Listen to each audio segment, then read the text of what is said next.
Olá, prezados! Trago hoje a segunda parte do ensaio da escritora britânica Laura Dodsworth.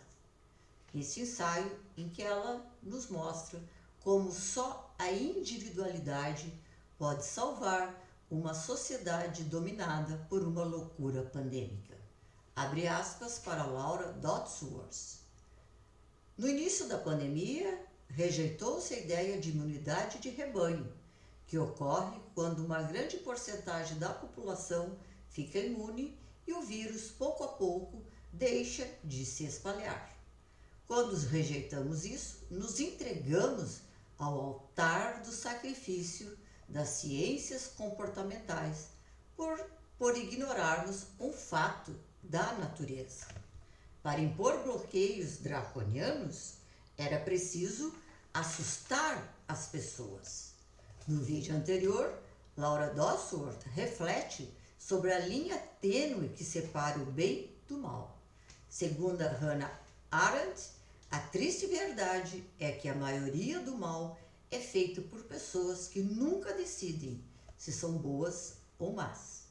Então, se você gosta do conteúdo deste canal, deixe seu like, faça um comentário e compartilhe com seus amigos e familiares. Quando a pandemia tiver passado, alguns darão uma risada envergonhada quando forem lembrados dos danos que infligiram aos outros. Tentarão provocar uma amnésia coletiva, mas as ações malignas não podem ser deixadas no passado, pois estão no nosso presente e impactarão sobremaneira o nosso futuro. Durante a pandemia, embora ainda não tenhamos vivenciado os horrores que foram infligidos por Mao, por Stalin, por Hitler, mesmo assim vivenciamos penalidades, crueldades e erros. Trocamos a liberdade pelo senso de segurança. Criminalizamos as atividades humanas.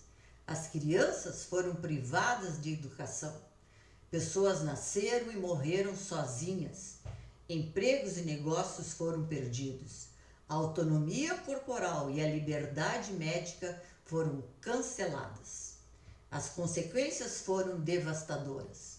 Bloqueios aplicados sob a tutela de leis ilógicas criaram uma atmosfera de conformidade com o confinamento e com as crueldades associadas, que foram postuladas como sendo para um bem maior.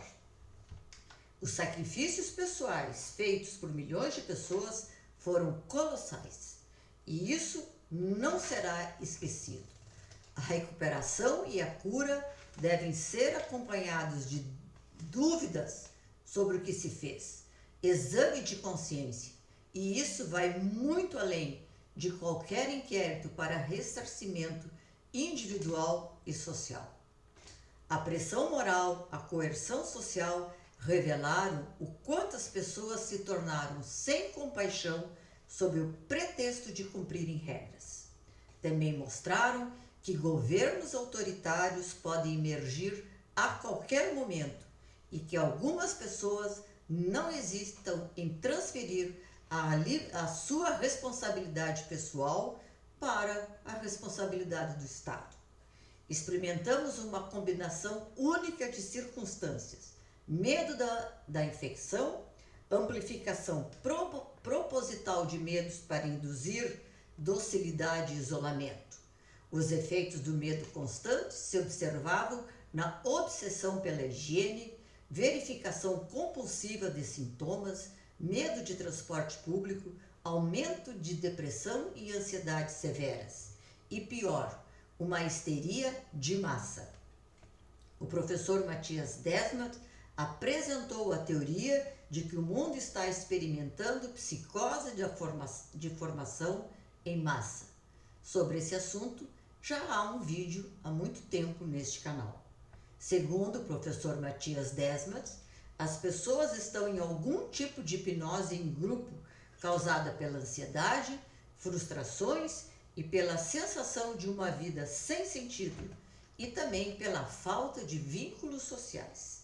Isso já aconteceu em períodos destrutivos durante as guerras, com o uso da mídia para fins de propaganda e para controlar a população.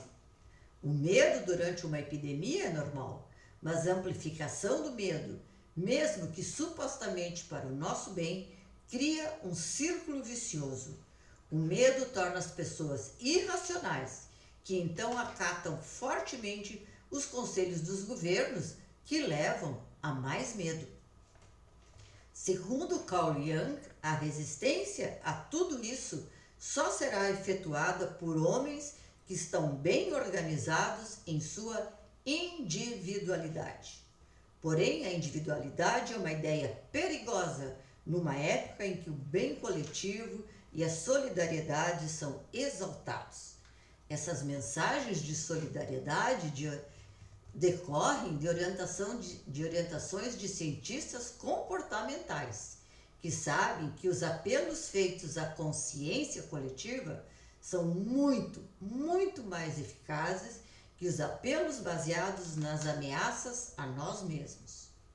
Como equilibrar a preocupação com a sociedade e a individualidade? Segundo Jung, indivíduos autônomos interpretam situações atuais e as enfrentam sempre fazendo conexão com o passado e também mantendo as conexões sociais, religiosas e as conexões com o trabalho, jamais isolando-se de seus pares, pois isso provoca epidemias psíquicas que são infinitamente mais devastadoras que as próprias catástrofes naturais. Somente pessoas bem organizadas individualmente são capazes de resistir e também ainda mais quando se coloca a individualidade como uma ideia maléfica em uma época em que o bem coletivo é exaltado. Use máscara para os outros, inocule-se para os outros. Só um indivíduo íntegro na sua vida e cuja vida tem significado é capaz de ajudar a diminuir essa epidemia psíquica. Só o indivíduo muito bem resolvido é capaz de enfrentar essa primazia pelo cientificismo, que tirou dos indivíduos as suas convicções e a sua dignidade e transformou um ser humano numa mera estatística.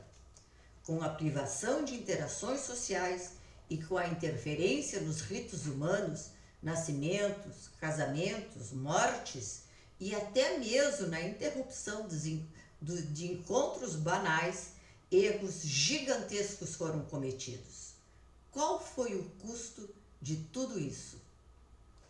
Tirou-se a capacidade das pessoas de ganhar a própria vida, e isso leva a um sentimento de insignificância. Fecharam-se as igrejas, o que deixou claro o quanto é perigoso a relação, a promiscuidade entre religião e o Estado. E a atitude da igreja durante o pandemônio mostrou que muitos líderes espirituais não passam de vasos vazios. É urgente pensar nas relações humanas e na coesão da sociedade. Nem todos concordarão que experimentamos uma histeria em massa, mas é preciso aceitar que estamos profundamente divididos por falhas políticas e sociais. O isolamento torna as pessoas vulneráveis e sem os laços de afeto, o amor para. E onde o amor para, o poder, a violência e o terror imperam. Até que a democracia também está em perigo. O que vem a seguir? Também percebemos que não se pode ter controle sobre a natureza e faltou humildade para admitir isso. Quaisquer que sejam as tragédias que nos atinjam, o sol sempre nascerá amanhã. Para combater uma epidemia psíquica, é preciso ressignificar a vida com propósitos e valores genuínos e socialmente significativos. Bloqueios e restrições Esmagaram exatamente o que se precisa para se florescer como ser humano, os quais foram pisoteados por maus gestores que careceram de humildade ao tentar destruir a natureza dos indivíduos. Para o bem do coletivo, é preciso recuperar o significado e o valor de cada indivíduo. Fecha aspas para Laura Dodsworth. Prezados, espero ter contribuído para esclarecer melhor toda essa psicose de massa que estamos enfrentando. No próximo vídeo, farei uma denúncia sobre como certas organizações fazem experimentação humana sem limites éticos e sem sofrer retaliações. Evidentemente, esse assunto não serve para essa plataforma que é sensível demais para enfrentar a realidade. Então, segue lá no Rumble, Thaís Coraza, tudo minúsculo e tudo junto. Lá poderemos falar a verdade. Eu sou Thaís Scalco Coraza e hoje são 1º de maio. Um abraço a todos os trabalhadores, menos ao Nine Fingers, que nunca soube o que é trabalhar.